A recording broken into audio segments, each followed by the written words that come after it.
Si notre pays flanche parce qu'il n'est pas prêt à accepter de perdre ses enfants, alors on est en risque.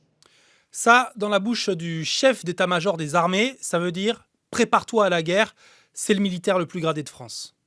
Ce qu'il nous manque, c'est la force d'âme pour accepter de nous faire mal pour protéger ce que l'on est.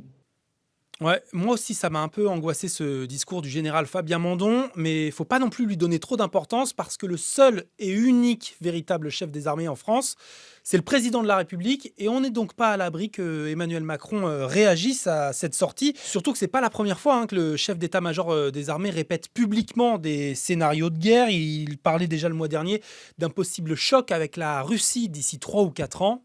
Une hypothèse que le gouvernement ne semble pas non plus totalement écarter puisqu'il publie ce jeudi midi un guide de préparation des Français, un petit manuel qui explique comment faire un kit d'urgence, aussi comment repérer les fake news venues de l'étranger et éviter les cyberattaques. Mais pour essayer de te rassurer quand même, dans ce contexte, on a ressorti la réponse d'Emmanuel Macron qui répondait à un internaute il y a 9 mois sur TikTok qui lui demandait si c'était vrai que si jamais la guerre était déclarée, chaque Français de 25 à 60 ans devait obligatoirement rejoindre l'armée.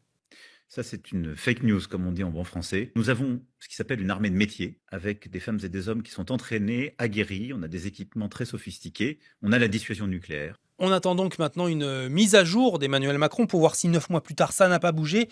En tout cas, ce que semble avoir demandé le général Mandon dans son langage un peu plus guerrier, c'est en fait que les maires participent à convaincre des jeunes de leur commune de s'engager dans l'armée lors des prochains mois.